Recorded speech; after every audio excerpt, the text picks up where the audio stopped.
Welcome to the Real Comic Heroes Podcast.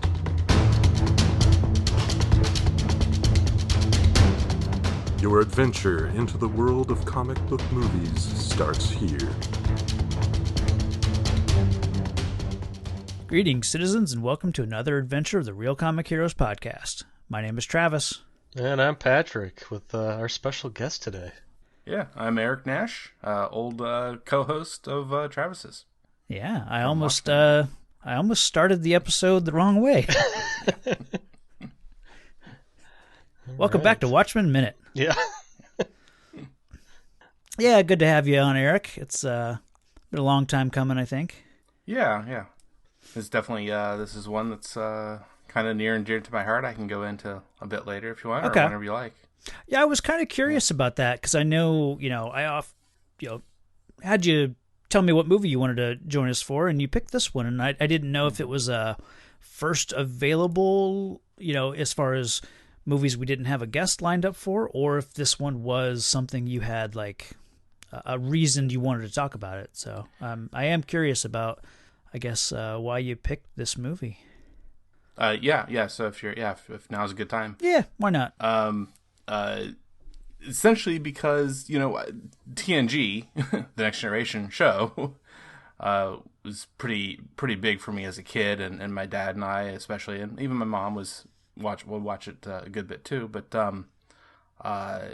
was ongoing as this was made and put out, and it was also coincides with the time after the first Batman movie. And I at that point I was getting to a very local bookstore I could get to on my bike. Yeah. And so I was picking up the Star Wars books that just started coming out too at that same point. So I was picking up some Batman comics and some Star Wars books, and this movie came out, and I'm almost sure I saw it in the theater. I think I probably saw five and maybe four in the theater. I doubt anything prior to that, but I grabbed the book off the shelf, and it's probably I would almost bet this is the first Star Trek book I read. So I just got to know this story awfully well, I think. Gotcha. I think more recently watching this for this show, I think I understand some parts better now as an adult. But, yeah. It just kind of started me on this love of Star Trek 2, just kind of helped me push into more of the classic characters. Gotcha. And so that's odd. It's their last full one. Yeah. Full cast. Yeah. It's a classic. Right on. Yeah. Let's, I guess since we're kind of talking about it, what's, Eric, How dare you? Patrick. This is my old buddy. I feel like a whore. Patrick, what's your history with Star Trek 6? Oh, you mean the Undiscovered Country? That's the one. Absolutely nothing. This is the first time I've watched it. I thought it might have been the case. I had a prejudice against Star Trek as a young child. I thought it was for the lower grade nerd. So I figured Star Wars, and then below that was Star Trek. Because it was like, granted they're both older, but Star Trek is the older of the two, and therefore it's like your grandpa's sci-fi, kind of.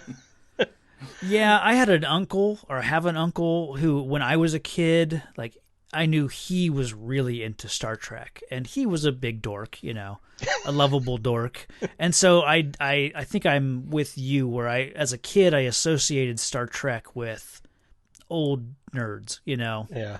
And for sure, I mean, Star Trek is a nerdier, I think, property than Star Wars. Like, Star Wars has more, has more people in like fantasy leisure suits and flat. Yeah. So yeah, first time viewing for this recording. Oh yeah, cool. What about you? This was, I may have seen Star Trek 4 prior to this one, but this was my first. It's my first new Star Trek.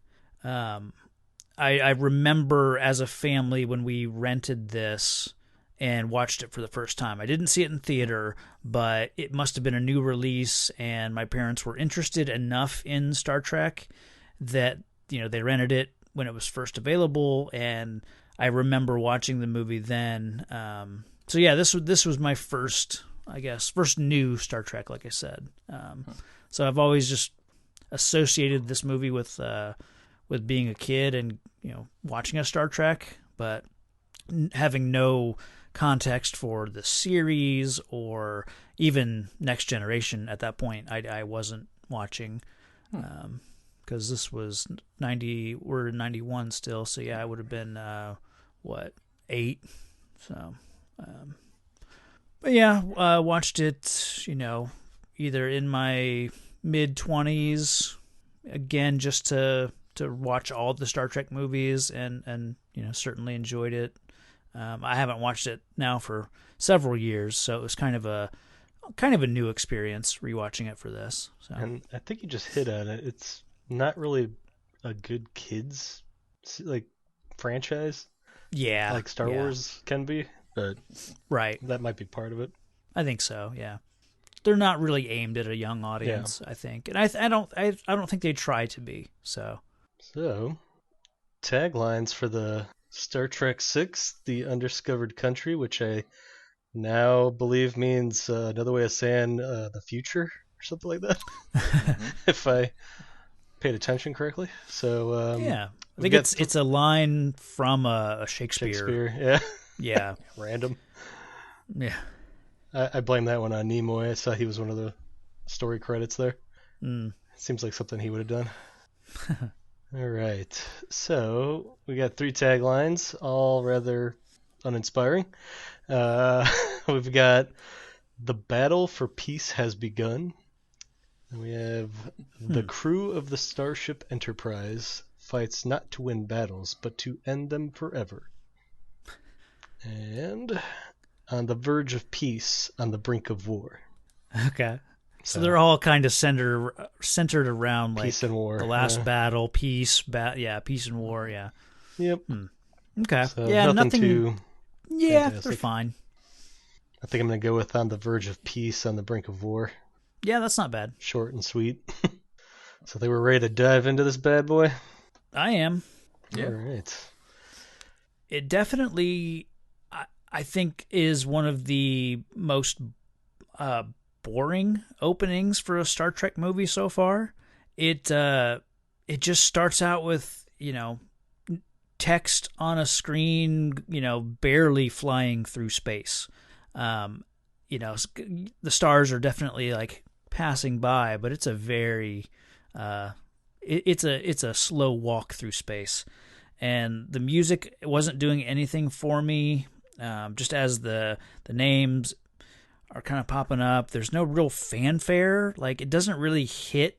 The music doesn't really reach any, peak until like the also starring type credits. So, we get Shatner and Nimoy and DeForest Kelley, and like no big, like even the name of the movie was like comes and goes with no importance. Like, yeah, I'm pretty sure I blinked and missed it. Yeah. I was like, oh wow, we're already getting into like Christopher Plummer. All right. Yeah. And it struck me. It's like, think about the original series. The ship is flying through space, while the music is blasting, and at the same time, like during when this movie came out in 91, Next Generation has been a thing for what, since 87 or 89? Yeah, 87. Okay, 87, so correct.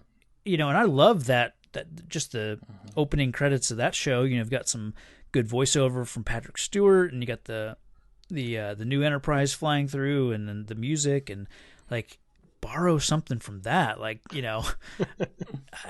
I don't necessarily need to see the ship flying by, but there's not even like planets or vague nebulas or anything. It's just stars passing by very slowly, with some very plain text, I thought. So it was a little underwhelming. Yeah, but then they go right into Praxis being blown in half. Yeah. Yet maybe I just didn't understand that piece where they get a signal from Praxis? I'm assuming that's like delayed, because how could they be setting a signal if the planet's like in half already? Yeah, because they show it later, and it's like there's still chunks of it, or it's still mostly there. I guess there's enough of it there, and I don't know. That seems weird to me. Yeah, I'm pretty sure if we lost half the planet, the other half wouldn't still be okay. I'm not a physicist or anything, but I'm gonna stick with my gut on this one. You mean the people aren't hanging on the bottom of the? Well, I mean, obviously it's already totally way off because it's portrayed as a sphere, which everyone knows would normally be like a broken plate, flat and everything. Right. So right there, it's already way off base. Wow, nobody fought me as hard as I thought they would. I thought somebody would say, "How dare you, sir?" It's a weird time we live in now. I think it's hard. The sad thing is, this will probably catch on somewhere, and I'll be like on some poster for flat Earth truthers or something. Yeah. This guy gets it. Yeah. It's nice to see. We see Sulu, captain of his own ship, here at the start. And they're kind of the first responders, and we find out he's been on I think he says a 3-year mission. Unfortunately, he's just like cataloging gas giants or something like that. But okay, yeah, I wasn't sure what they were doing. I thought they were part of like sort of just monitoring the neutral zone or whatever. Just because they were close enough to Praxis, but not actually there. So I thought they were sort of on guard duty of sorts. Gotcha. I didn't realize they were doing a boring. He says something about gas. Something about gas planets. And... Well, while that is this his first assignment, I mean, I just think that there can be all these other, things that can happen. Oh, yeah. I mean, that's generally what happened with the main old show and the next generation as well. That might be the main goal, but right, yeah. Anything else that kind of comes up, it's as long as you're not disobeying the Prime Directive. Right. Yeah, I think it would be a fair assumption to say that they've done little side missions during their 3-year overall mission. But the story mission, as if a video game, is to collect gas giant data. Yeah. Oof. I'd be doing a lot of side quests. Yeah. So this Praxis, it either splits in half or mostly explodes or whatever, and then we find out that basically the kind of cuts to this. It's a Federation kind of briefing room, not a mission like briefing, council of sorts. Council, yeah. And they're talking about this situation, and they, explain that the Klingon race has about 50 years of life left, and I think it's interesting, and maybe they're shoehorned into this being part of the storyline, because at this point, when Next Generation starts, Worf is part of the command crew, and it's already been established that in the future, the Klingons have joined the Federation. They're no longer the main enemy, which Klingons have been the kind of the go-to enemy for Kirk and his crew, going back to the 60s for the most part. I mean, they're kind of the most notable villains throughout all of Kirk's run. So I think it's a good idea to make this movie kind of about the Klingons joining the Federation, kind of the last bit of tension between the Federation and the Klingons. So don't know if they just felt they had to do that, make that part of the story, because people were now starting to get used to Next Generation and seeing Klingons as not being the enemies. So it'd be hard to make them completely the enemy and still have them at each other's throats. Well, that's a good way to wrap up that story arc with Kirk, I guess, since that's been his main nemesis. Sort of did in his son he didn't know he had, and held a grudge for that, and then Basically, it was like an okay boomer moment throughout where they're like, man, maybe we're just old. Yeah. Maybe we're scared for change. Yeah. It was very like on point. Like, I don't know. It seemed like it fit well with everything going on for some current reason. climate. Yeah. Yeah. Absolutely. Yeah. Because at the heart of this whole story is just about like accept who's been your enemy. It's like you finally can sit down and start talking about peace. I mean, that's what this movie's about essentially. So it's definitely, I mean, it's always, I think it's that's evergreen, that you can always tell that story, because there's always some warring nations or the kind of similarity then with Next Generation, as we've already talked a bit about, is for this being kind of pretty much the last time we're seeing the full crew essentially, from the original show and on through the movies. For Next Generation, it's the enemy that starts out that whole series is Q essentially. Yeah, and they do wrap it up awfully nicely. He never comes back in any of the Next Generation stories. Okay. As far as the movies go. But he is there for the final episode. Okay. So just the series itself of Next Generation has Q. And so, like, yeah, I like what you're saying about the Klingons, and like you're saying, they're kind of the go-to enemy, and definitely in the culture, in the mainstream pop culture arena. Whenever you might bring up Star Trek, definitely Klingon is something you might the alien race that you bring up. Yeah. Versus any other. You bring up Spock as being one of the crew members, and you bring up Klingons as being the big bad. Yeah, I think Klingon's definitely a household word or name. I think I mean, everyone I think has heard of Klingon, at least knows the name Klingon. They have their own language, for crying out loud. Yeah. It's like right up there. The only thing I could think of similar is like Lord of the Rings with those elves and their own language. Sure. Like where it's like taken on a life of its own. Yeah. So yeah, Klingon is definitely. Yeah, I mean, I can't. They're synonymous with each other, Star Trek. Yeah. Klingon. So yeah. I think I like, and I think it's interesting that when we first see the original crew and they're wondering where Spock is, and of course there's a little moment where they kind of treat it like a surprise, where Spock comes in and he's heading up this project, and I think it's meant to be a surprise for Kirk. Like he's surprised that Spock would be involved, or at least heading up this project to, I guess, bridge the gap between Klingons and Federation, and try to be reaching out to the ambassador and all that. So I like that Spock is involved in this, because at least in the J.J. Abrams Star Trek timeline, Spock will also be a part of an endangered species.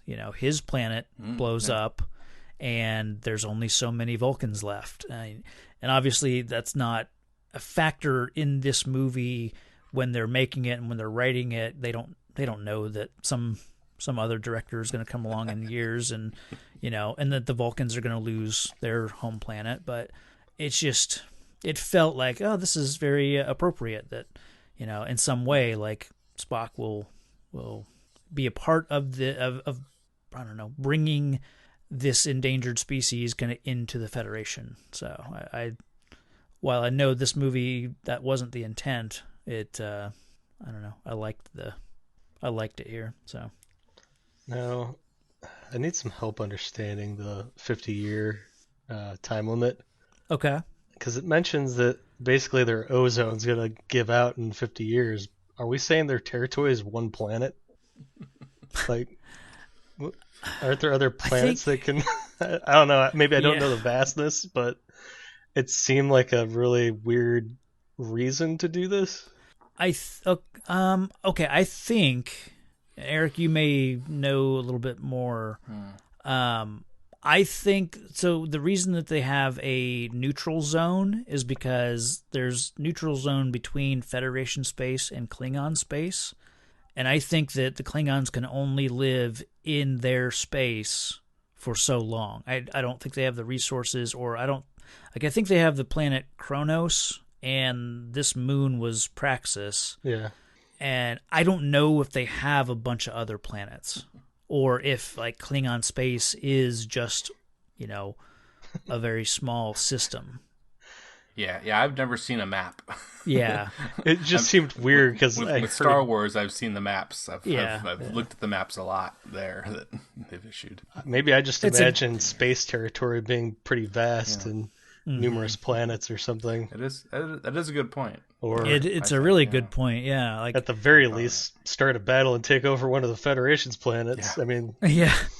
Well, I think that's kind of what they're afraid of. If we, because the one guy Cartwright is basically saying we should just do what we can to make it harder on them so that they will just snuff them out. Because if we bring them into the Federation, it's a suicide. They'll kill us. They'll turn on us and kill us. I don't know if they have the. Or now I'm trying to remember what else they say about like the Klingons are basically interested in peace because now they don't have the money to fight a war anymore. They have to put all their resources into staying alive, essentially. So I mean, they got that pretty sweet prison planet. Yeah, they do. So they got other options. Come on. Yeah. Just say it. We'll go live on this ice cube and live underground. We'll just screw up that ozone and warm it up a bit. Yeah. Easy peasy. Where's that rocket? That's a good point. I don't know. Build a planet in like 5 seconds. Yeah. Yeah, that's what they need. They need a Genesis device. That worked out great for everybody else. Yep. Okay, yeah, I was just thrown off by that premise just because I had the thought of a territory in space being like multiple planets, probably because of Star Wars. Yeah. I'm not sure.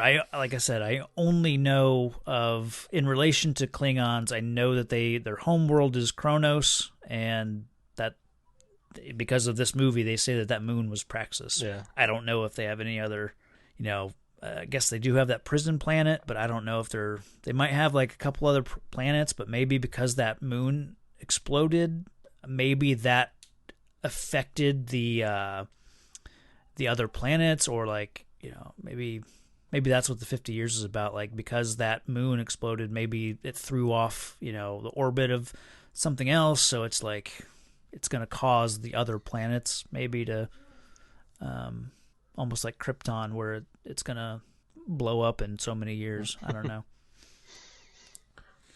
So while we're on this, talking about kind of their reasoning seemingly and their role, I find the parallel to somewhat our modern day, or at least the modern day of the 80s, 90s, what have you, and definitely for centuries before here in the U.S., of the Native Americans. Sure. I mean, they're not.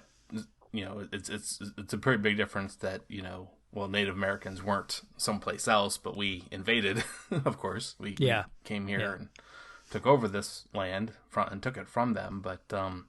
Otherwise, I mean, if the way you guys are talking, especially too, I mean, the idea of, I mean, they do have this limited space they have, which is similar, and it's the word savage is I think while that's pretty harsh upon the Native Americans, it's definitely that's definitely the main idea behind the Klingons. That's been the whole way through. Yeah, we see that at the so much a more savage species than humans. Yeah, because I remember that banquet they were talking about. Did you see the way they ate or smelled her? Like, it was pretty bad. Like, I was like, geez.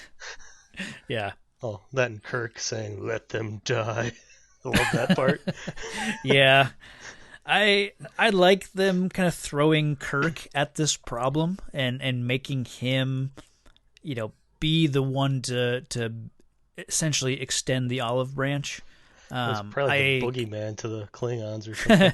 Well, I mean, we'll see what basically the Empire thinks of Kirk later on. Yeah. But I kind of like the idea that, because Spock says, he vouched for Kirk. Yeah, that was awesome. Basically he volunteered Kirk to the Federation to be their ambassador, essentially. And I like that it's Spock trying to, in a way, like, I don't know, save Kirk a little bit. Like, maybe if Kirk can be part of bringing the Klingons into the Federation and bringing them, a peaceful resolution, then maybe, Kirk can move on with this, hatred that he has and all that. And, so I think that's why Spock did it. And I like that. I like thinking about it that way. I don't think Kirk saw it that way. Oh, no. Not until later. Yeah. Like you said, we got this the banquet. Once they meet up, it's pretty quick. The Enterprise heads out, and we do meet Valeris. Is that her name? Kim Cattrall's Vulcan. So we meet her, and then the Enterprise heads out, and doesn't take too long before we meet up with the Klingons. There's a little bit between Valeris and Spock in his quarters, and it's a weirdly shot scene with her and Spock. Yeah, like at first I thought it was like going to be a romantic scene because of the candlelight, and I was like, "What's going on?"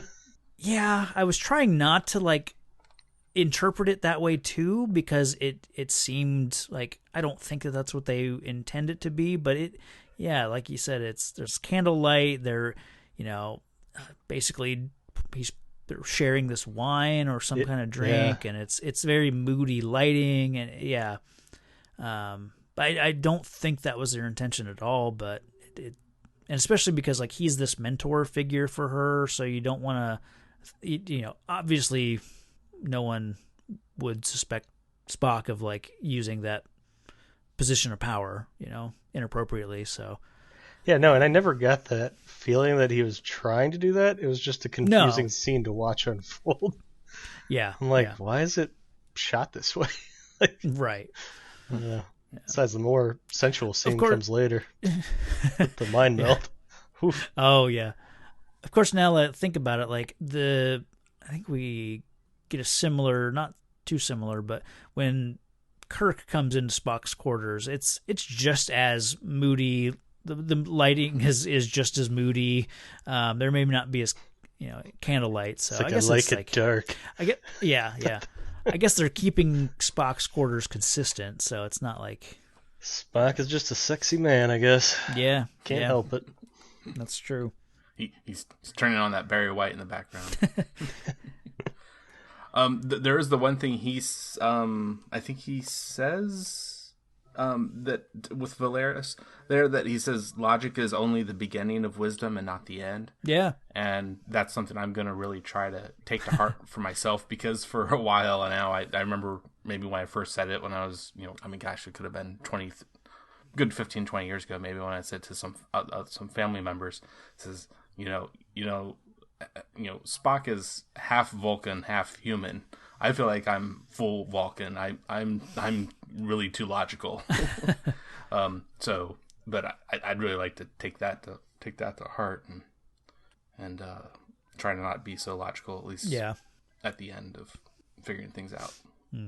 There was back to the dinner area. There's a line. I want to say it's Chekov says it. Guess who's coming to dinner? Yep. Yeah. Mm-hmm. And I was like, why do I know that? So I had to look it up. And it's a movie basically about a young white woman bringing a young black man to dinner. Yep. Very famous movie. I was like, oh, that makes sense now. Okay. So, yeah. I don't know. Like, the way you said it, I'm like, I know this. Why do I know this? And it took me like, thanks, Google. Good old Sidney Poitier. Mm-hmm. I gotta watch that movie now. It's really good. I'm gonna have a double feature with that and Get Out. I like the dinner scene is pretty good.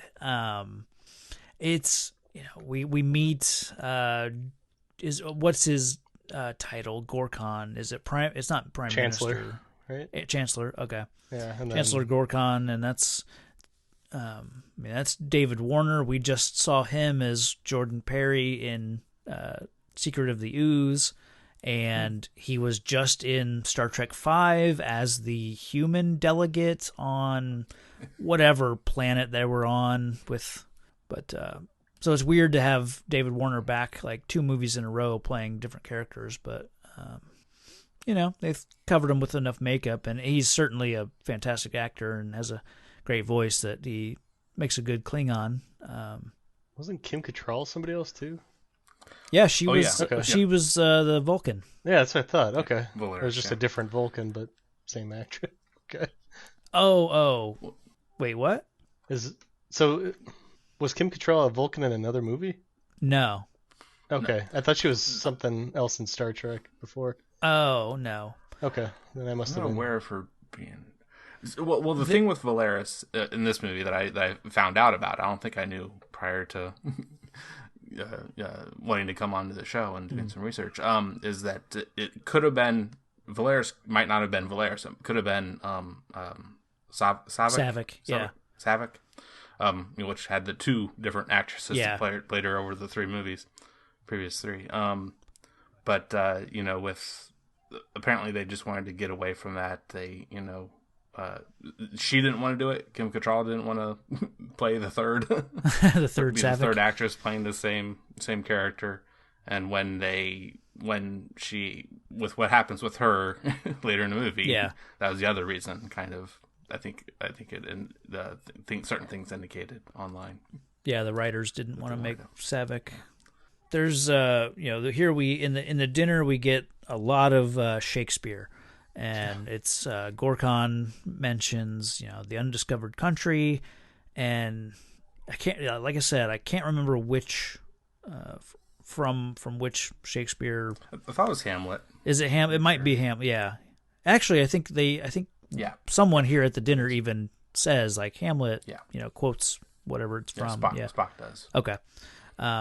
You get that. You get they certainly talk about how do they say it? You haven't read Shakespeare until you haven't experienced Shakespeare until you've read him in the original Klingon, which is a fun line.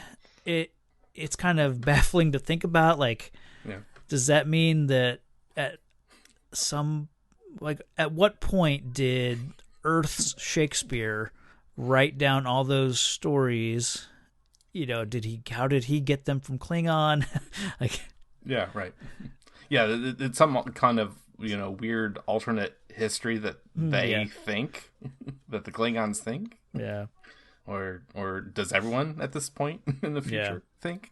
Well, I assume some Klingon visited Earth. Shakespeare stole it and turned it into his own. Isn't Shakespeare like accused of taking credit for other people's work? Yeah, yeah.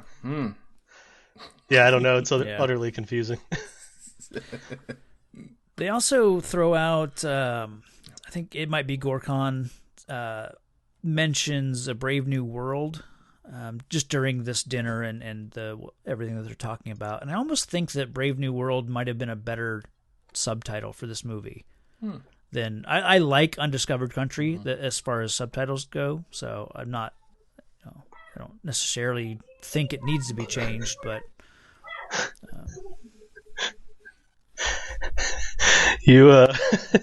Sorry, my daughter is singing it really loud next to this room. That's and okay. She keeps singing "Everybody Poops." It's killing me right now. Nice. So you might pick it up on your recording. I saw some little levels show up when she was doing that. Right on. Maybe that'll be the end of the episode. Little stinger. Yeah. Oof. Little stinker. All right. Yeah.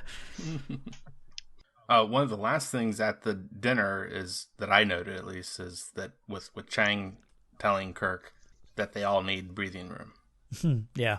And Kirk points out it's what Hitler said in 1938, or roughly, at least.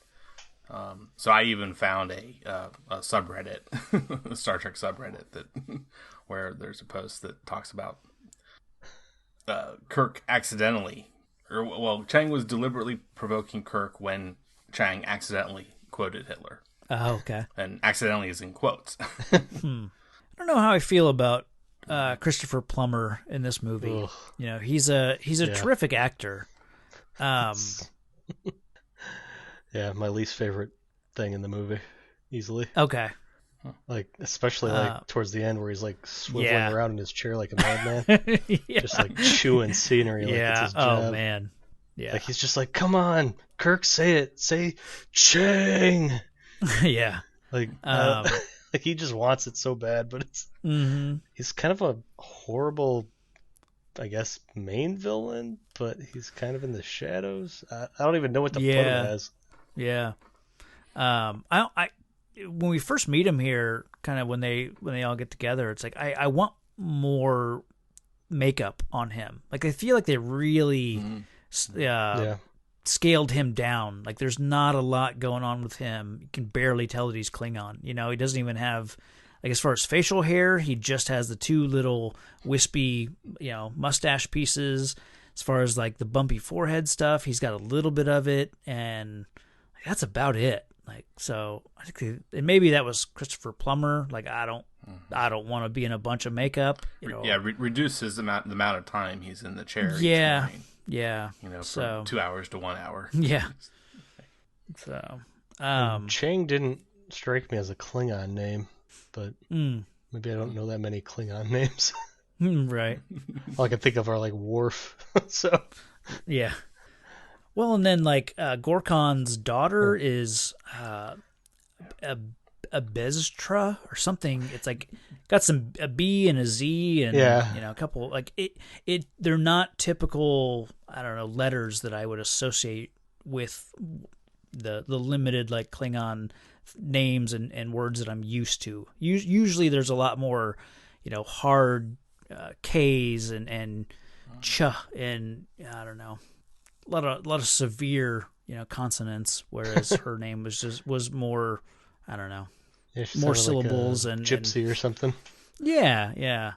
So, but basically, this dinner I guess goes poorly. Kirk and his crew they really go on about how they kind of made asses of themselves.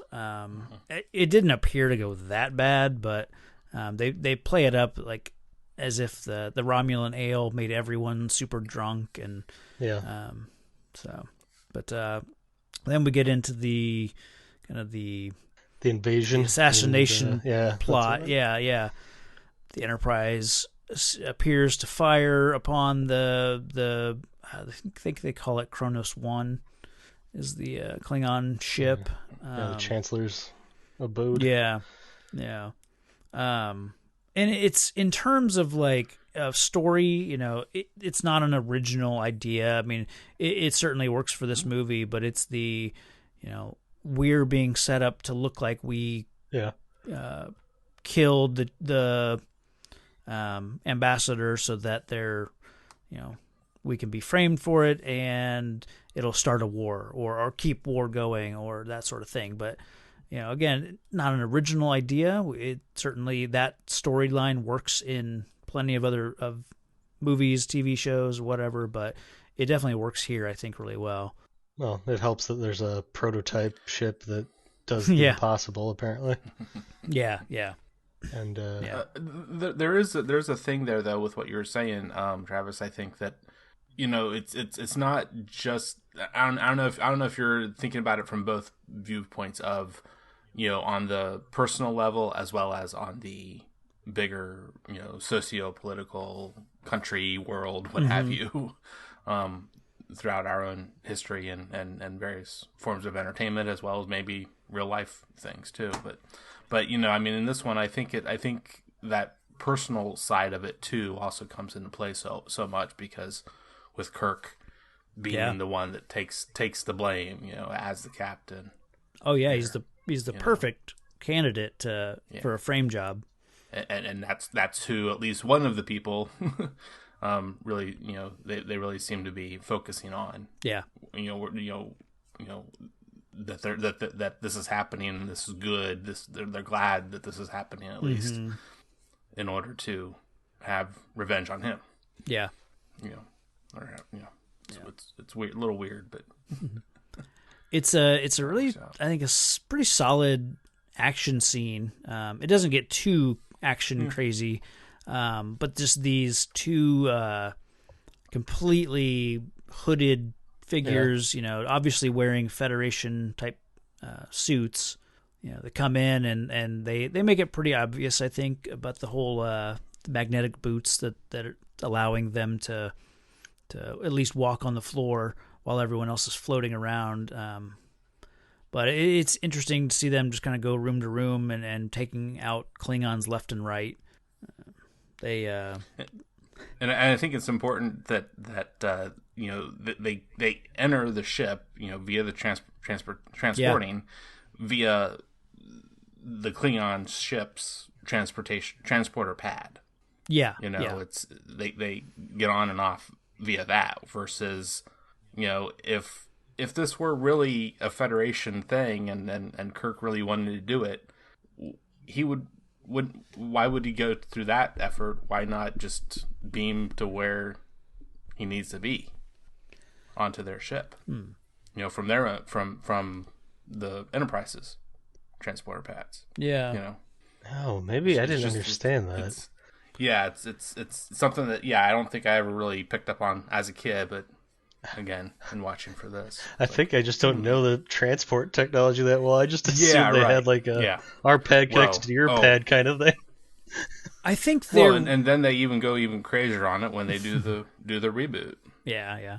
And I think being able to transport while you're falling in warp. Yeah, I think transporter technology is pretty flexible, depending on what the story needs it to be. Because sometimes you can transport, you could transport someone to a bathroom in the ship, or sometimes you can only transport from a transporter pad to a transporter pad, which is kind of what they're implying here, that these two assassins show up on the actual transporter pads. But I know at certain points in various episodes of both series at this point, they have shown them transport people onto different rooms of the ships or whatever. So I don't know. They seem to be showing it as a limitation here. Like they could have only gone from a pad to a pad. Whereas I don't think that's necessarily the case. But yeah, that does come back later with the transporter operator on the Enterprise. Yeah. Well, let's not forget that you can also accidentally have your head put on backwards. Yeah, right. Spaceballs, thank you. I'm done. You son of a bitch. Classic. All right. I got it out of my system. Yeah. So they really like the floating blood. I was just going to effect. say that. Yes. Yeah. The 0G blood effect of. Yeah. I don't know. I mean, it's definitely the one thing that stands out as far as okay, we got a little bit of computer graphic money for this one. We'll have some floaty blood. They heard about T2 and we're like, hey, maybe we could do something like that. Yeah. I mean, the idea works. I think the idea of blood floating around. Sure. Certainly, I like that. I kind of would wonder if those the phaser blasts, if they would cauterize the wounds, and would there be blood? But we need there to be blood. We'll find out why later, that sort of thing. But maybe Klingons don't cauterize like humans.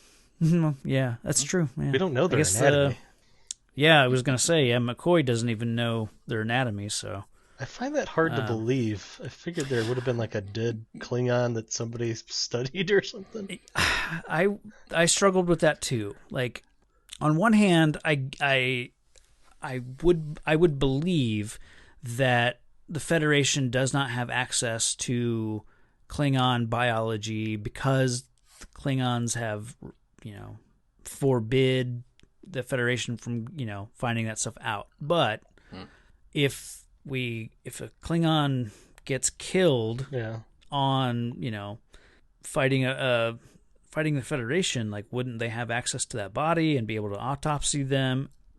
Unless there are some articles of war that say if you you have to transport our dead back to our ships or back to our nearest base or something like that. So maybe the Federation doesn't have very good understanding of Klingon anatomy. So yeah, I've wondered about that too. So I kind of went through a more I don't know, negative way of looking at this. Isn't it beneficial if you are a more warfaring type of a people? It's beneficial to know your enemy's anatomy. Yeah, in order to kill them better. Sure. Yeah. Evidence. So that's something I could see the Klingons doing. But and Admiral Cartwright seems like he wouldn't have any trouble, taking a Klingon body, regardless of whatever agreements there are. Yeah. Plus, it would come in handy like it did for Kirk when he kicked that alien in the knee, and it, wasn't its knee. Yeah. It's poor planning on whoever designed that creature. Whatever god he has. Oof. Yeah. Yeah. Whatever his god is. All right. So I think they did a good job of causing chaos at the very least. Sure. Because you got that feeling, like I was right there with Kirk. I was like, man, I'm hungover. I can't deal with this stuff. Yeah. But I was like, I'll go. Still feeling good. Yeah. But, I like that. I like that Bones goes with him. Of course, it's because they're maybe wounded, and that there's a reason for him to go. But it's nice to see Bones in action. Like we haven't really seen a lot of stuff for McCoy to do. I think the last couple movies, like he's there, of course, to either offer some guidance to Kirk or to kind of be there to be the anti-Spock or whatever. Yeah. Like that's pretty much his role. But here it's nice that he has a function, and just seeing him trying to save Gorkon is nice, and I think it's really cool seeing him like pounding on his chest, and the Klingons are like, "What the hell is this guy doing?" So it looks like he's I'm surprised they didn't really use that against him in court later about the actual pounding on his chest to get his heart going, but like he was pounding on his testicles. For no reason. Yeah. He mangled those things. Yeah. So Kirk and Bones went over and they end up trying to help but don't. Yeah. But my question, I have a second question that we'll get to that I'd like to ask in conjunction with this first question. But what would have happened if Kirk hadn't decided to surrender and go aboard? How would that have affected the plans of the people that are doing this? I would imagine they wouldn't have to go further along because the peace would have been broken. Yeah. That's my guess, is that they wouldn't have had to bother trying to assassinate President Red Foreman. Since their whole goal, it seems, is to keep things how they are and keep the battle brewing. Yeah. Yeah. Although I don't know what kind of plan that is if you only got 50 years left. So I don't know. Yeah, I don't know. They would have been like, all right, job well done, everyone. Let's back up and fight some people. Because, I'm sure the battle would have commenced and all hell would have broken loose if, they were at each other. Because regardless, their chancellor's dead, so Kirk's screwed. And then... Well, and Kirk can't really fight back, and he knows that. And of course, that's why he, orders the surrender. But, there definitely can't be any aggression, especially because it seems that they've already been the aggressors. So... But, now we step into the Star Trek Law and Order phase of the movie. Oh, yes. Yeah, this was... I like this kind of turn, where Kirk and Spock are arrested, and it becomes Kirk a detective story. Kirk and Spock's McCoy. doing the detective work, though, with his not-so-trustworthy sidekick. Yeah. But I do like that... one of the problems I've had with some of the other movies, 5 and 3, I think, where the rest of the crew don't get much to do. Usually it's a Kirk, Spock, and McCoy sort of movie, although the movies have mostly been Kirk and Spock. So this one's nice that, here on the Enterprise, it's Spock and Chekov and Uhura and even Scotty. Like, they're getting maybe not a lot to do, but they're getting some lines, they're getting some dialogue, and they seem to be very involved in this, like, investigation. So I really like that about the kind of, you got Kirk and Bones over here, and you got the Enterprise crew doing their thing, and so I think it was nice to see the other crew members kind of getting some screen time. Yeah. So and we kind of got it before you're at the very start of the chaos starting. That Scotty at that point said, that no torpedoes were not. Yeah. Were every torpedo was accounted for in the inventory. Yeah, physically. And I think we kind of get that a couple more times. It kind of needs to be hit on our head a little bit. Yeah. The audience's head. But along with all the other this investigation stuff that's going to happen. Yeah, I honestly thought they doctored the inventory to make it look like like they still had full inventory or something. Or had like 2 empty canisters, like 2 shells. Yeah. Like, I hadn't made a connection that there's some invisible ship somewhere else. Oh, okay. At that point. So I thought that maybe there were 2 extra torpedoes that they didn't inventory, like whoever Someone was behind just it. Smuggled a torpedo in their just the carry-on log, luggage. like the inventory log. Right. Because they do that same trick, but with the firing data or something. I don't know what the hell that they doctored something. Yeah. So to make it look like they fired, but they didn't. Yeah, it was just the reverse of what I thought. But we get a nice fair trial coming up here. Yeah, it's not a kangaroo court at all. And was that man. Defense guy Worf? Oh yeah. Okay. It's the same actor. Yeah. But it's Worf's grandfather. Yeah. Who apparently is also called Worf. Yeah. Well, yeah. It's his last name, right? I don't know. I don't either. I'm not that much of a Trekkie. Yeah, I don't. I assume he's got the Worf family tree right there. It's the family name. Yeah. But I did like the defense attorney. He seemed like an all right guy. He tried. Yeah, like it'd honestly, be hard. I wasn't expecting much, so I was kind of surprised.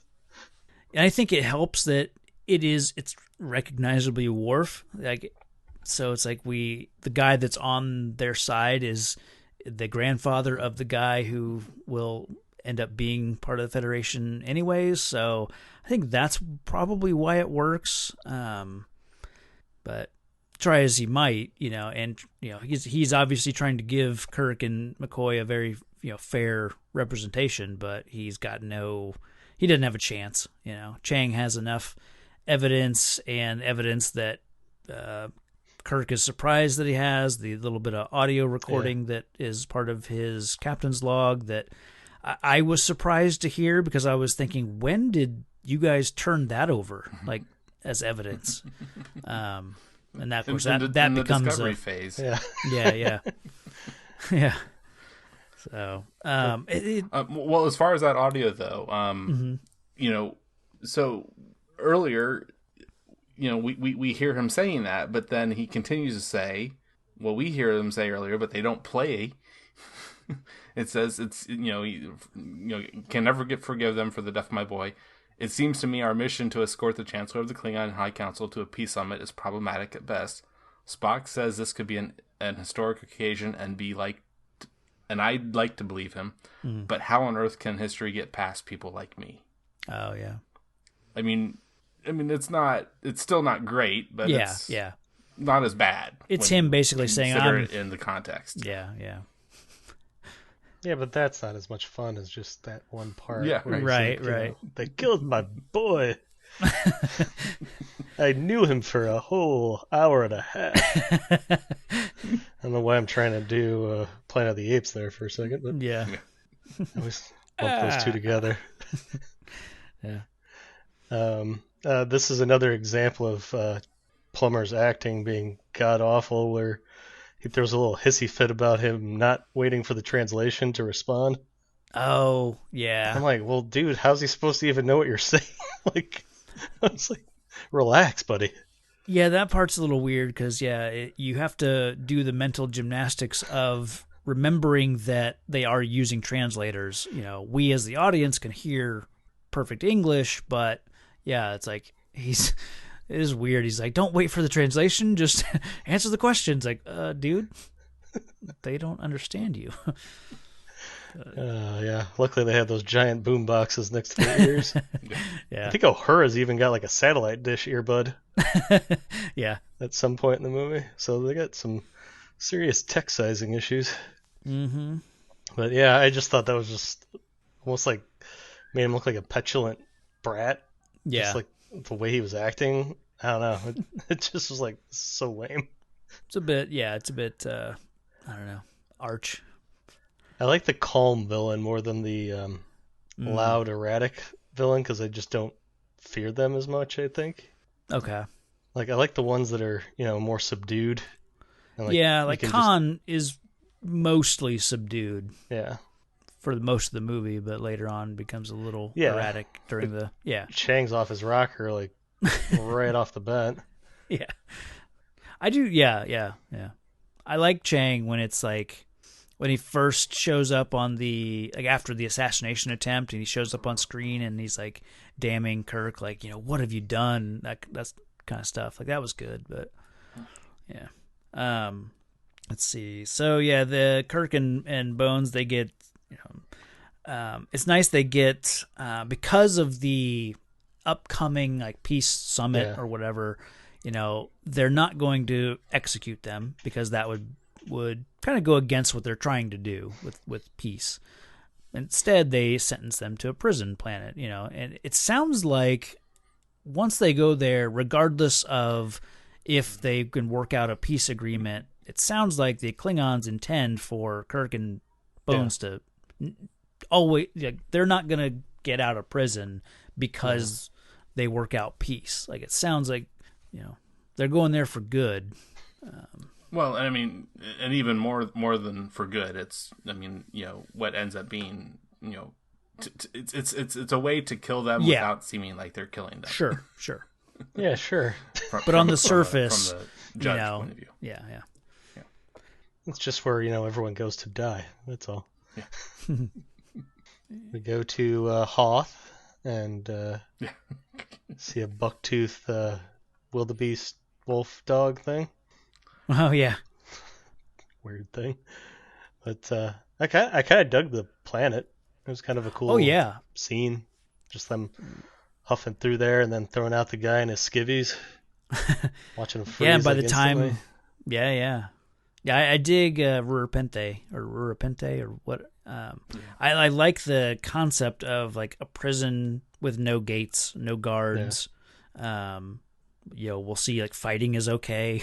Like, they don't care. They know you can't really get out of this place. So yeah, it's kind of taking Marion in the Raiders of the Lost Ark. Her, what's his name? Belloc. Belloc, yeah. Oh, okay, yeah. Yeah, where she says, you can run, but you're gonna die. Yeah, that's true. Yeah, it's just the inverse. It's a hot desert versus a frozen tundra. I assume this is how Siberian prisons are. That's kind of what I thought. Like, you hear about like in movies set, in and around. Yeah, you get sent to the gulag, or you get stationed in Siberia. It's like, I think that's why people don't want to go there. It's so extreme.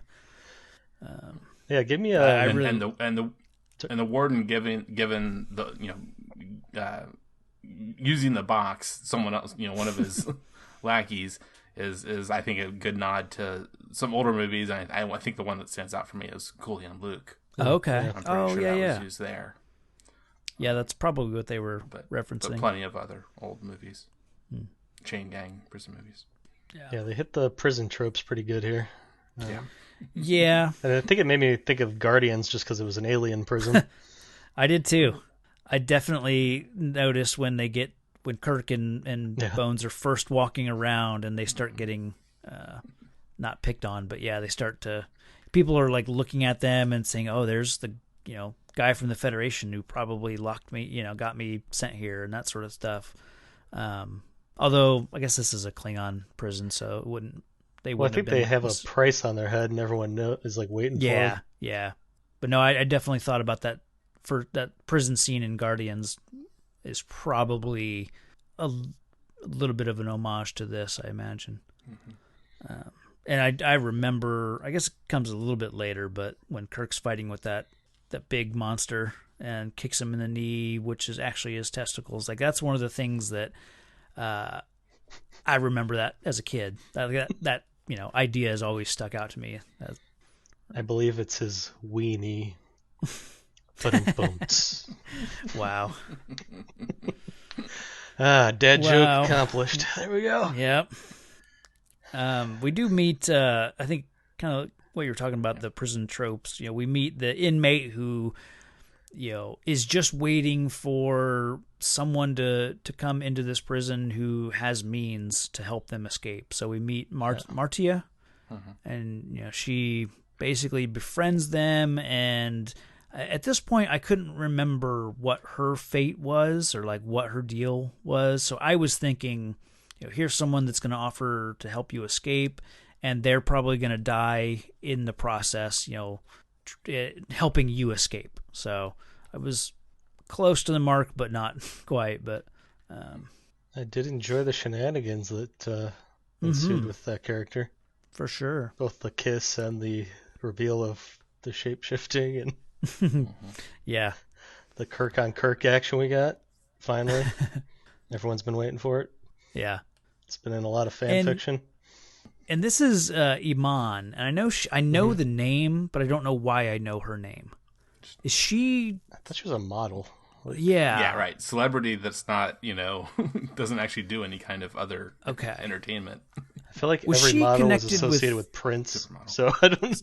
Yeah. See, for some reason, I associate her with David Bowie, and I don't know if I'm wrong about that. So might be. She's way down in the credits. Oh yeah. So it's kind of cutting back. You got you got the prison stuff, and then you have the investigation still ongoing on the Enterprise, and it's kind of heating up over there because they in the kitchen. In the kitchen stuff, they figured out that they couldn't have used a blaster inside the ship without setting off the kind of alarms and stuff, and then they realized Chekov finds some blood on the transporter pad, so they brought some Klingon blood back with them, and then that kind of reignites the hunt for uniforms. Like, we got to check everyone's uniform and all that stuff. So I do like the how intense kind of those scenes are as they're tearing apart the ship looking for all this stuff. Well, and then there's the stuff with the magnetic boots. Mm-hmm. So besides, like, say, Iman, Martia, the shapeshifter. Yeah. This scene with the boots when Chekov puts it on the locker, as a magnet, it sticks on the locker, and then if the shoe fits, and then Spock is there and he's pointing down at that crew member's feet. Yeah. It's like, you got the wrong guy. That's a good bit of comedy. I think that holds up. I think it's kind of weird though that the mastermind picks the one person that doesn't have normal feet on the ship. Yeah, it just so happened. Oh, I think there's like hundreds of people on that ship, and this is the one guy that doesn't wear shoes. Yeah. We also we check in. I think this entire time, Uhura and Chekov are kind of orchestrating this ruse with Starfleet, like, our transmissions aren't getting through, or I guess actually on Valeris's insistence of she kind of tells them about sabotage, and we're Don't you mean sabotage? Sabotage. And So you got them kind of ducking the Federation so they can stay out here and keep searching for clues and whatnot. And then we cut to back over to the Excelsior. Sulu gets awoken by none other than Christian Slater. That was so surreal. Yeah. I was like, wait, what? Am I dreaming? What's going on? Yeah. That's the way it looks too. That's the way it's shot. Yeah. It's like it's out of a dream. Yeah, yeah. The only thing I can figure with that is casting for this movie was Mary Jo Slater, which, if I'm not mistaken, is his and Helen Slater's mother. No. I think. Does he need that's that at this point, or did he just? What's that? Did he need that kind of like? I thought he was around before now. He was. I think he's a fan. Oh, okay. Yeah. And because I read that he apparently framed like the couple $100 check is all he got for this. Is all he took for it. And he apparently framed it. Yeah. Nice. I loves it. But that was a big deal. I remember when, I watched this as a kid. Yeah. Because Christian Slater at that point in 1991, he was becoming a household name in my house, like, because my sister had a big thing for Christian Slater. We would have been, really into Robin Hood, Prince of Thieves, and of course he was in that. A couple other movies like before this, but for some reason he was like, it become one of my favorite actors, and like I said, my sister had a thing for him, so it was a big deal then, like seeing him just randomly appear in this movie. So that always stuck with me as well. Like Christian Slater's in this movie for. Yeah, he was in Young Guns too, and what else? Heathers. That's the big one. Yeah. So of course he comes to Sulu because Starfleet can't get a hold of, or obviously wants Sulu and the Excelsior to check in on the Enterprise, and as soon as Sulu hears that Federation can't really get Enterprise to cooperate, Sulu just immediately has their back, So I really like that. So Sulu is still, he's still part of the Enterprise crew. But so we're kind of back in the prison, and it's their Martia has this plan for Kirk and Bones to escape, and we're going through like this mine tunnel, and it seemed weird, and it doesn't really come up, but all the prisoners are armed with like laser mining tools that you'd think like, there you go, like you could take over this whole place, but it doesn't really become an issue. But we learn what Martia's deal is, and she's a shapeshifter, and so she can help them get out of their restraints and all that stuff. So, and I thought I heard, and she doesn't at this time. She doesn't change her voice, right? Yeah, but she apparently has that capability too. Yeah. And if she didn't, that would throw a real kink into the into the rest of this, how this rest of this goes down, this escape. Yeah, and I have an issue with Kirk jumping the gun and assuming that she's bad. I mean, it's quite possible she could have been the Morgan Freeman of this prison and could just get her hands on all this stuff. Right. Granted, he was right, but still, I mean... Yeah. He just goes right at it. She could have been planning this for years, for all he knows. Right. And it's not like the guards are the most attentive. Yeah. As they play poker or whatever version they have. So, I don't know. I just thought it was weird he jumped the gun so freaking fast. Yeah. Yeah. So, you find out like it's a kind of an orchestrated thing where the prison warden is working with somebody, and then this Martia is working for the prisoner, for the warden, and it's all about making an escape attempt and catching Kirk kind of in the act so that they can kill him, and they need that sort of that display so that they can do away with him. They seem to give him a lot of time, though. Oh yeah, yeah. Like, Seems like as soon as he got there, you could have just killed him and dumped his body out in the tundra and say, "Yeah, he ran." Yeah. But I mean, who's gonna check? They could have killed him in the prison and thrown him outside.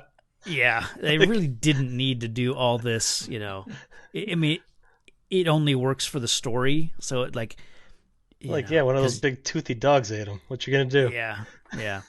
So, but I mean, and it's funny because much earlier when Kirk is preparing to head to the Klingon ship, there's a very obvious planting of something on his back by Spock. Yeah, this little piece of, I don't know, just looks like a piece of Velcro.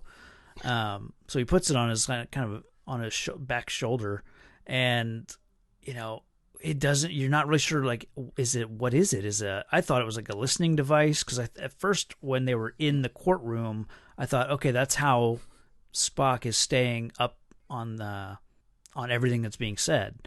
But then it's like, well, they're just watching it on TV. Yeah, it's like People's Court. Yeah, and then it's like, so finally, once they're here. It's like, oh, of course, it's a tracking device, And then Kirk is obviously aware of it. Like he either figured it out a couple days ago or whatever, but he's aware that they just have to get it outside that magnetic shield, and then, assuming that the Enterprise is scanning for them, they'll find him immediately. But so I like that, Yeah, you just gotta spill the beans because Bones wants to die. Yeah, like, leave me. Yeah. Trying to remember now, kind of how events play out. They Kirk gets pissed that he gets taken right when they're going to tell him who's set him up. Yeah. Which I'm like, dude, come on. And is it kind of at this point that we find out what's going on with Valeris? Yeah, around about there because Kirk knows that she was the only one that heard him say those things. Okay, right. And then their two accomplices are like tasered in the hallway. Yeah. And somehow they've set it up for her to go to the med check to make sure that they're dead or something, I think. Right. Yeah.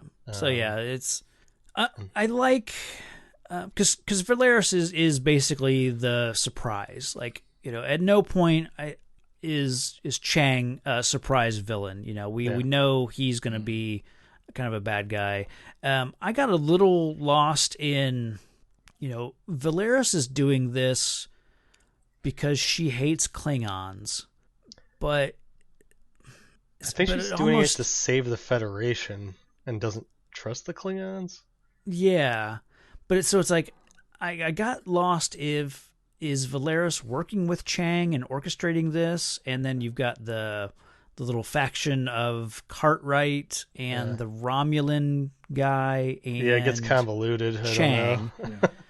And so there's definitely the point where I think, whether it's Spock or Kirk or someone like that, at least indicates that, it's definitely that Valeris was working with others. Okay. And if the others were Klingons, then it's just this weird way of saying that, couldn't Valeris just have realized, if I can work with the Klingons in order to do this, why can't we just all work together anyway? Yeah. I assume she's under orders. Not do this and work together and be friends. I assume she's under orders by Cartwright.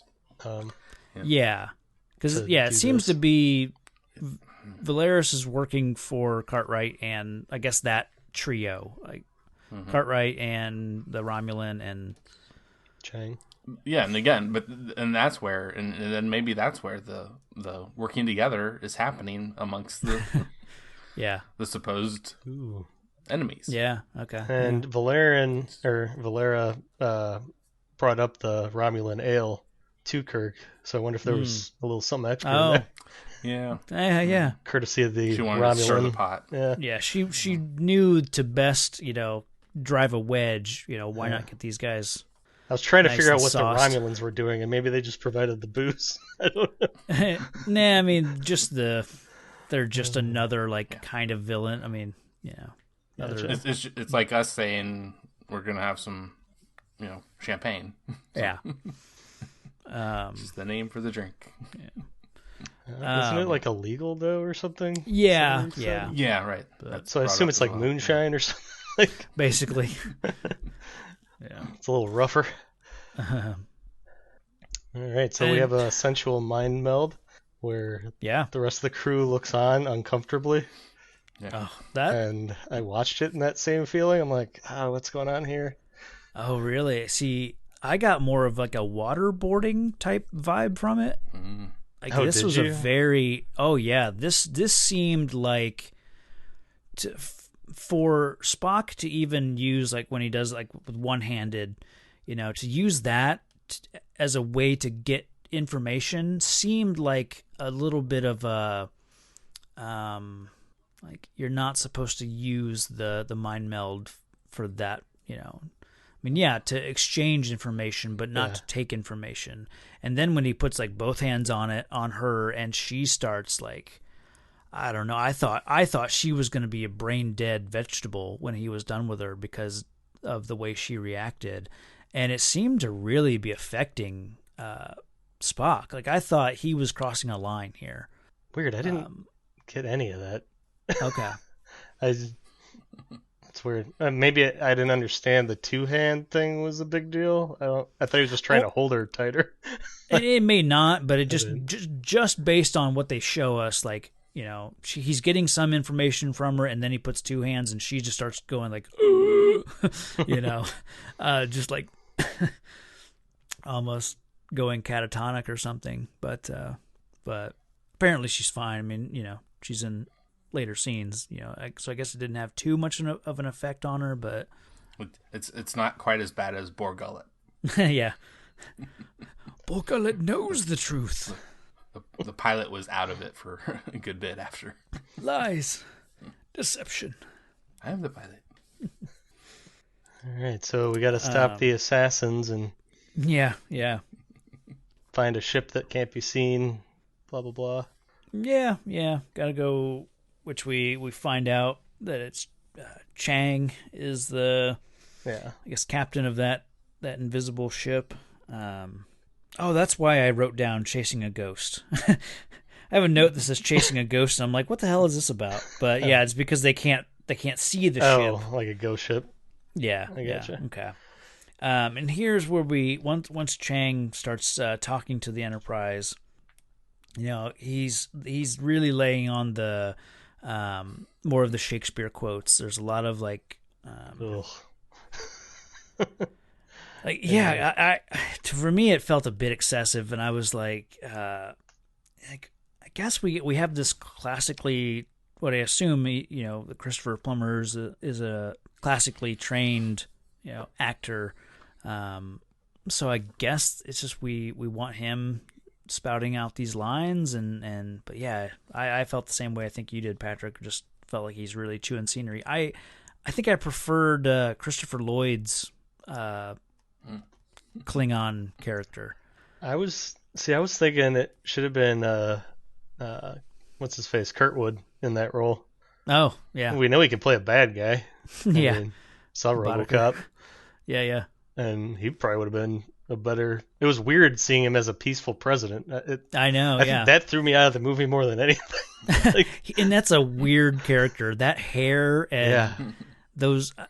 For the longest time, I thought Kurtwood Smith was a Klingon because he has some bumpy forehead stuff going on, and so for most of this movie, I thought that's interesting that the Federation has a Klingon president, but then I was like, he must be some other alien race that is, He gave me a Planet of the Apes vibe for some reason. Okay. I don't know if it was the clothes, maybe. I don't know. I don't recall his clothes. Something weird about him that made me think of one of the intellectual apes from Planet of the Apes. Huh. Oh, like the orangutans? Yeah. Orangutans? Huh. I don't know. He had a very like orangey spray tan going on. And that just white hair, but it's so big. The lion's mane of white hair. He threw me out of the movie just because his voice is so distinct. Yeah. And I'm not used to him being that way, I think. Being a good guy, yeah. Yeah. But I think he would have been a better Chang. Maybe. He's such a little guy, though. But I mean, Chang was sitting down most of the movie. Yeah. Besides, size doesn't matter in Hollywood. No, yeah. I mean, I saw Vin Diesel and The Rock look like they were the same height, and it's like a half-foot difference. Yeah. So yeah, they use their gas giant probe to kind of retrofit a torpedo. Yeah, they thing. science the science and tech the tech. They doctor it together. I don't know. It was a weird scene. It was kind of funny, but kind of bizarre at the same point. Yeah, at this point, it all just kind of felt like, okay, we're really time's up. What's that? It's like time's up. We gotta wrap this. Kind of felt like that for me, anyways. Like, it kind of seemed like we gotta wrap all this up, and and we gotta take care of Chang, and then we gotta get down to the planet and take care of this peace summit and all that stuff. But I mean, but with taking care of Chang, with this space battle that's happening, I mean, I think some of the interesting stuff is that, you know, I mean, he is doing a pretty big number on the Enterprise, and then sure, you know, I think even Sulu's ship a little bit. Yeah, not a whole lot, but a little bit before they end up, you know, with what you were saying with this modified torpedo to detect them. Yeah. I mean, they end up destroying Chang totally. But there was no way that they could possibly just cause his ship to be dead in the water. Yeah. Right. Yeah. I don't understand the torpedo power levels. Yeah. Like, it took 2 shots to destroy the Chancellor ship. Maybe the shields weren't up for some reason. Well, yeah. I think then shields were down, I think. Invisible ship maybe doesn't have shields because it's invisible? I don't know. I'm just trying to figure out how one shot destroyed that thing where he took like 20 at the Enterprise. Well, they definitely, they do some damage with the one torpedo. Yeah. And then as soon as it's, visible, then, I love how Sulu says, lock on to that explosion and, blast it. And so it is satisfying once, Sulu locks on and they start pelting the bird of prey with shots, and then Enterprise, continues to shoot. So it's a satisfying kind of end for Chang. I did have to wonder, I don't know, don't we want to keep Chang alive? Maybe, wouldn't he be pretty good to have as a prisoner? Yep. Because Kirk and the Enterprise kind of already look like rogue agents, So here, if they're still attacking Klingons, it doesn't necessarily look great. Because if they don't make it in time, they got nothing. Right, exactly. And then you get to this peace summit thing, which I find interesting that there's no other security ships in orbit watching the space battle. They can teleport in completely. Yeah. There's no security. They come in with phasers running towards the president. So it just, the whole thing plays out for me really oddly. But again, going back to we just got to wrap this thing up, because it all works out for everybody, and we stop the assassin who's taking aim and all that stuff. But it just seemed weird that they just show up here, and they never really explain what has happened. It's like the president and the Federation just immediately understand, and I guess Gorkon's daughter, they all just understand that it's been a plot between Chang and this Romulan guy and Cartwright. Yeah, essentially they just take everyone's word for it. They just showed up with phasers. Yeah. So there's some of that's just felt a little expedient, I guess. I almost wanted a little bit of Kirk, I guess, just laying out kind of what happened and who was, I guess almost like a courtroom drama. You want that sort of ending, but or like in Clue. Yeah, exactly. Yes, I want a Clue ending. The butler shot him in the study. Or it could have happened like this. Yeah, I think that's it's almost because this movie was a whodunit. Yeah, you are kind of left without the big explanation at the end, for the sake of the president and the Federation. Yeah, I mean, as an audience, we get it with the mind meld scene, but Right. you don't get the satisfaction of everyone else going, oh. Right. Yeah.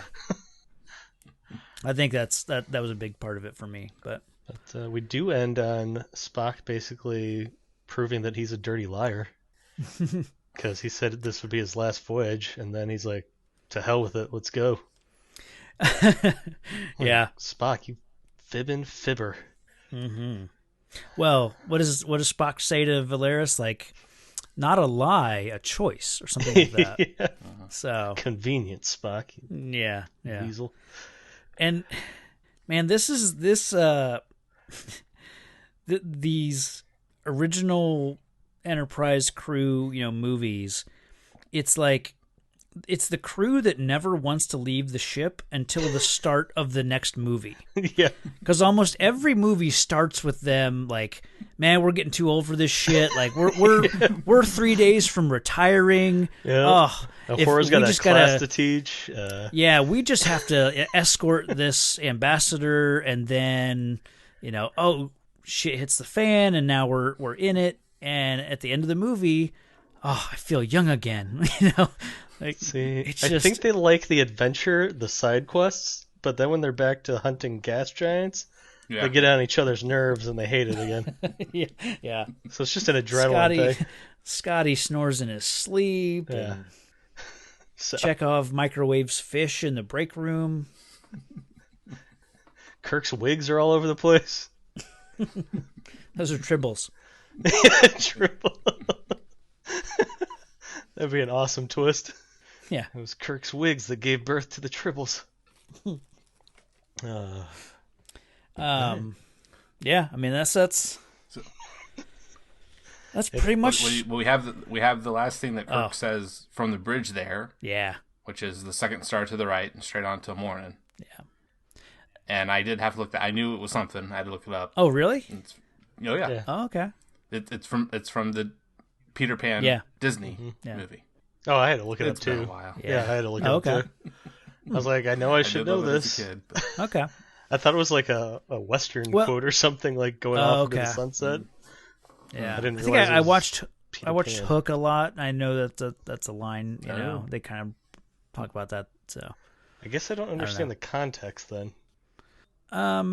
It's just Kirk saying we don't want to grow. It's like I forget which movie ends with Kirk. It might be. It's not 2, or maybe it's the first movie. Maybe it's maybe it's the first Star Trek movie, and he says,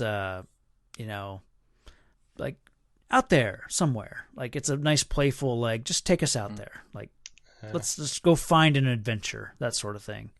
Because I took it as they didn't want to get older or something, and then I was like, well, then they'd be like the movie Cocoon. So they're old looking, but they're young inside, and then I was just confused, and I fell down a rabbit hole. So, yeah. All right, so that was Star Trek VI, The Forgettable Country, or something like that. The one last very last thing though is then additionally is instead of he corrects himself for where no man, where no one has gone before. And I mean that's something that had been being said I'd heard for the previous 3 years on Next Generation, right? Where no one, so it kind of switched it to because at that point I think everyone we all thought it was a woman thing. Not being to not be sexist. Let's say no one, right? And it probably was, but this kind of made it into a more of a species, racism, speciesism, trying to correct. Yeah, I think they mentioned it earlier that the phrase "humankind" is racist or something like that. Yeah. So I didn't even catch that honestly. So and then we get the with the credits, you get the signature of the That's original. Cool. I guess the original 6. There's signatures that fly off, and it is a really cool idea. And Kevin Feige has gone on record that this is exactly where he got the idea to end Endgame with the Avengers from the original Avengers movie, like having them their signatures kind of in the end credits. There is a direct, and that's 6 there. Yeah, too, right? Isn't it? It is, yeah. So it's it's nice to see, because I've heard that over the past couple year or two with Endgame, but so I haven't seen this movie since having seen Endgame, so it was nice to see this again with that in mind. But it's a nice way to send off your original crew, I think. But yeah, that is Star Trek 6. All right, let's get into some heroic and villainous villainy. Who wants to start with most villainous? This planet, these people, they are nothing to me. You were made to be ruled. The universe's power. You unstoppable power. Come to me, son of Jor-El. Kneel before Zod. And I am that force. I am that power. In the end, you will always kneel. Kneel before your master. I'll save it. Well, it's kind of a continuation of some stuff I was saying before. I mean, Valeris, and the note I made there was there are good and bad people on all / most sides. It's this dumb villainy. I don't know.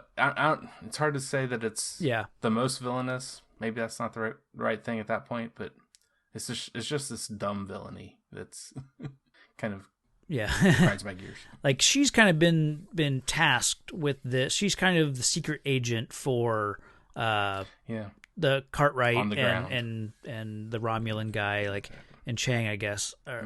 Like, she's their secret agent. But I think the plan is all on her. So she's the one who sends these 2 guys, makes them her assassins, sends them to the Klingon ship to kill everybody, kill Gorkon, shoot up the whole place. So yeah, I think she's kind of the mastermind of that part of the plan. And she cleans up her assassins too. That's the most badass part. She was Joker in before Joker. Yeah. Okay. No, I'm the guy that's gonna kill. For my villainous moment, I'm gonna go with Kirk, where he says, "Let them die." I was like, "Holy shit, this is awesome!" All right, I'm on board. Well, and then you have like Cartwright basically in that first meeting, backing him up, like, yeah. Amen. Yeah, I don't know if I don't. That was a brutal line. Yeah. Like, I don't know. It was shocking. I really didn't like that Cartwright guy, and it's like I kept trying to figure out like what's the most villainous thing that he did, because he would really rub me the wrong way. Probably because he does have that line in that initial meeting at the start, but he doesn't have the benefit of us knowing Kirk, and so Kirk we can forgive for saying let them die, but this Cartwright guy, it's like we don't follow him throughout the other movies and know what his beef is, so I have a harder time forgiving him of that line than I do Kirk. So I'm not sure exactly which is my most villainous moment, because Chang doesn't do a whole lot that's like, he doesn't have a huge villain moment. He's kind of just he's the soft villain of this movie.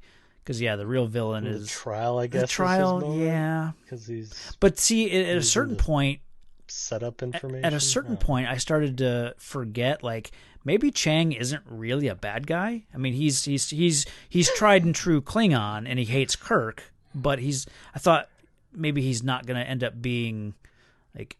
The surprise is Valeris is the villain, and Chang isn't. Like that, I thought was going to be the twist, but yeah, like he's just easily manipulated. I believe there's a hero in all of us. I just finally know what I have to do. That keeps us honest, I'm here to fight for truth and justice in the American way. gives us strength, You will give the people of Earth an ideal to strive towards. makes us noble. And I know in my heart that it's right. I got a easy heroic moment. Okay. I have. Sulu swiping in at the last second. Yeah, that was mine too. And then blasting the hell out of him. Yeah. So he's like cold-blooded, just fire on that explosion. Yeah. Explode that explosion. Make that fire bigger. It's just awesome. I almost expected the Excelsior to fly in and kind of do some blocking and to take some of the damage for the Enterprise. Like Sulu was going to sacrifice his ship, maybe not and die, but maybe just take a lot of damage. So I think that was the plan. It's just they didn't know where the hell the ship was firing from. Because I think he says give him something else to fire at or something like that. Yeah. But yeah, Sulu coming in was also my moment. I kind of put it into the what's very popular these days, these tiers, and I even did, so if you want my true take on, most heroic, it's the top three, okay. The Trinity of Kirk, Spock, and Bones, and now while they were, the two were off together, Kirk and Bones, and Spock stayed back doing his. This is where I put a note of doing his best Columbo. But Kirk and Bones, doing being heroic enough to surrender when it sure. When it makes sense, when it doesn't make sense to do anything else. Yeah, I think you're indicating. Yeah, definitely sacrificing a lot there. Yeah. And then just like you guys talked about Sulu, I mean, he's out on his own, but he's still low, and he comes back in, really help save the day. Yeah. At a critical point, and then you finally have our secondary Trinity, because there actually there's 7. Yeah. Not 6 of these guys. The bottom Trinity of Uhura, Scotty, and Chekov, and they were essentially there doing stuff underneath Spock, right? Right. Yeah. Doing all this legwork. That is I guess the one downside of this movie is you see the crew together, but they're never, with Sulu being in command of his own ship, they're never together. I like that Sulu gets his own command. I kind of wish that other members did as well. Maybe not command their own ship, but at least got promotions of kind of similar fashion. But anyway, time to rate this thing. Yeah, I want to share some feedback real quick. A friend of the show, Brian Lockhart, gave us some thoughts on Undiscovered Country. He says, I know I saw this in theater, but my memory is more of watching it on HBO several times. It's still one of my favorites of the Star Trek movies. It's probably the second best behind Wrath of Khan. I think it would have been more powerful if Kim Cattrall's character was Saavik, but it still works. I find this movie balances the humor with the seriousness much better than Part 5. Probably my favorite sequence was the whole arming the photon torpedo, Kirk yelling fire while making a fist, and Sulu showing up for the assist. It was a really perfect send-off for the original crew. I like to pretend generations never happened. So, thanks to Brian for that. We kind of talked about the Saavik kind of thing, and maybe why they didn't want to use Saavik as a kind of a late villain kind of in the series. So, I don't know. With a character that they've established early on, it might be kind of interesting to have. Not everyone stays good. Maybe she has reasons to turn or whatever. So. But yeah, then I guess you're right. They'd have 3 characters playing Saavik at that point then. But so then can I assume that Savick didn't finish top of her class since Valeris was noted as being the first Klingon, or blank on what Spock is. Vulcan. I know he's a science officer. Is that? No, I mean she's the first Vulcan to graduate at the top of her class or something at the academy. So I'm guessing, okay.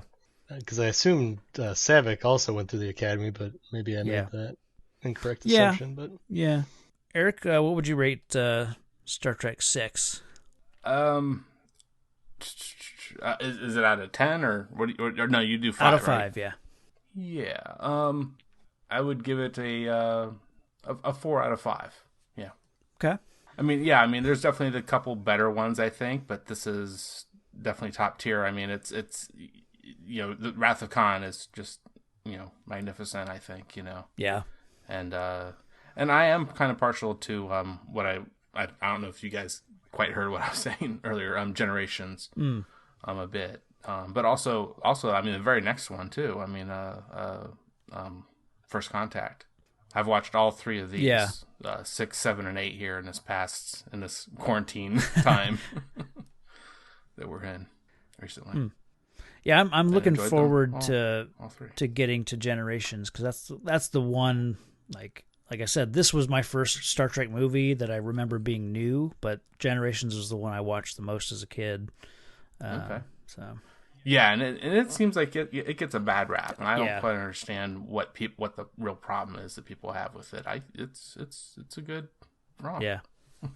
Final, connective romp. Yeah.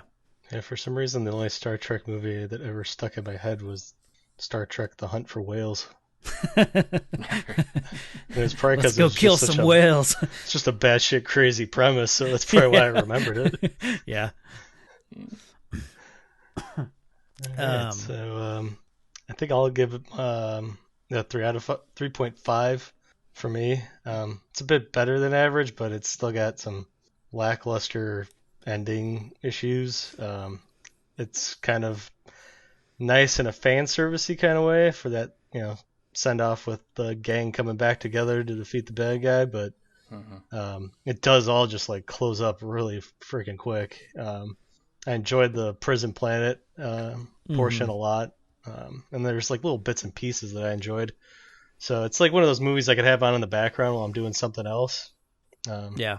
And I usually put that kind of movie in this range. I think one of the moments that I liked was earlier on when they were first leaving the docking bay or whatever, and I think Valeris was trying to correct Kirk and how fast she was supposed to leave that area, and then Spock gives her a look like, quiet. Don't quote regulations to this man. Yeah, and I just enjoyed that quiet moment there. So there's like little things like that throughout. So it pops it over the 3 to a 3.5 at least for me. Yeah, I'm in the same boat basically. I'd give it a 3.5 as well. It's for a movie. It's a movie that I definitely always, I guess, held high as far as Star Trek movies go, because I just remember it from being a kid. But then the few times that I've rewatched it over the years, I've enjoyed it every time. But watching it for this, it was like, yeah, there are things in the movie I really like. Like, I'm with you, Patrick. The prison stuff is good. I like like I said, the investigation stuff, and I like the Kirk and Bones, but a lot of it is, I think, very forgettable. There's nothing in here that I'm gonna rush to watch again.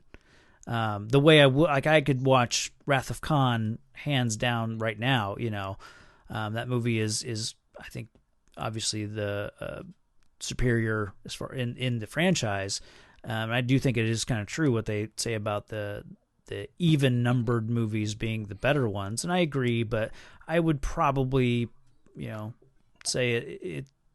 I'd rank them in release order, really, 2, 4, 6, as far as which ones I like better. But yeah, I mean, it's a totally enjoyable movie, and I do think humor works really well in this movie, but it's not wacky like some elements of 5 were and 4. But yeah, solid movie. Yeah, we're all pretty much in the same Yeah, I vicinity, think so. Yeah. It's a 3.667, repeating or whatever. So I think that's totally fair for this movie. Yeah, I mean, so. I definitely ragged on it more in my notes than my rating indicates, but I really did, pay attention to the movie and it kept my interest. It's just unfortunately, my interest noticed a lot of issues, so and raised a lot of questions. Yeah. I think, I guess for the listeners' sake, I do think Patrick enjoyed this movie because when we texted about timing and we still on for tomorrow, you were like, yeah, it's gonna be fun, So you usually I can kind of tell your reaction by it's like, yeah, let's get this thing over with, or something like that. If it's like when we're first in the pre-recording stuff, But so it did seem like you were more into this movie. Yeah, I wasn't sure how you'd feel about it, but yeah, you'll get a bit of my lackluster feelings a couple movies down with Ninja Turtles 3. Yeah. Followed by RoboCop 3 not shortly thereafter. So yeah, a little sneak peek for you folks. If you want to hear me be miserable, yeah, and just venting. Let's see, what do we have? So next we've got Alien 3. It's been a while since I've watched Alien 3, so I don't know how I'm gonna feel about that movie. I honestly don't remember it because I thought Aliens 3 was the one with the kid, but that was the second one. Right. I always get Alien 3 and Alien Resurrection. I get elements of those two movies mixed up because I always. And when you said Alien 3, I had in my head the Resurrection, which I've only seen twice maybe. Right. I've only seen Resurrection once for sure, and I think I've seen 3 maybe twice or 1.5 times. I've seen 3 5 or 6 times really, and it's the first of one of my absolute favorite directors. Okay, but it's always looked upon as his worst offering of his whole career, and the big reason is because of the studio. Yeah, that's my understanding. Yeah, so we'll get into all that stuff. But yeah, Eric, thanks for coming on, and I'm glad you picked Star Trek 6, and go ahead and hit all your plugs and yeah, definitely people should, of course, they should know Travis's and my Watchmen Minute, where we went through the whole Watchmen movie 1 minute at a time, the director's cut. Yeah. And then I took a step back for Almost Famous and didn't go director's cut there. And I'm about 2/3 or no, I'm 1/3 away through that at this point. Almost Famous Minute. And then there's Feels Like Weezer, and so that's song by song. Yeah, in through Weezer's catalog. In release order, or you're going album by album in release order? Album by album, and whenever singles happen, we'll hit those first when they came out prior to the album. But if they came out after, then we're just hitting them as they appear on the album. Okay. And we're hitting some things in between too, some covers that come out on some compilation or something. One coming up will be Worry Rock, when they cover Worry Rock by Green Day. Yeah, cool. Okay. Come up soon. Yeah. Just those latter two, the Almost Famous Minute and Feels Like Weezer, you can find at pantheonpodcast.com. Very cool. Nice. I guess it's worth mentioning, because close to the release of this episode, Eric and I will be found over on the Hitchcock Minute, where we took I guess a section of the movie North by Northwest, and we broke it down a minute at a time. So we did minutes, 81 through 90 of that movie, kind of as a big group project of movies by minutes. So, definitely, if you're interested in the movie North by Northwest, we get some decent minutes, I think. So it was fun to talk about, and a movie that I had never seen before. So it was nice to actually watch that movie and get to talk about it. So it'll be coming out, I guess, probably a week prior to when this episode releases, so it's still relevant. But I think that's going to do it for this episode. You got anything else, Patrick? No. I think I'm good. Right on. For the next one. Let's do this. So yeah, we'll be back. We might do a comic character review between now and Alien 3, but if not, Alien 3 will certainly be our next movie review. So again, thanks, Eric. Yeah, thanks a lot, guys. No problem. And so until then, stay safe, citizens.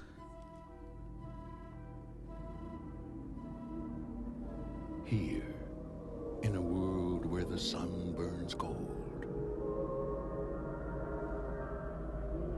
and the wind blows colder, a visitor has come. But not by herself. It started.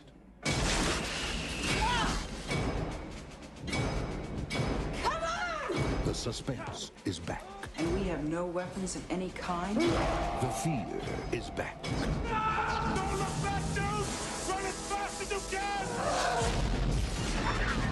And most of all, the bitch is back.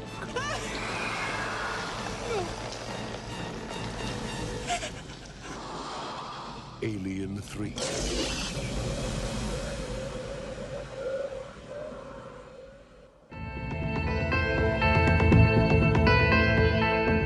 Thanks for listening to the podcast. Find the show on Facebook and Twitter at Real Comic Heroes. All music and audio are the property of their respective creators.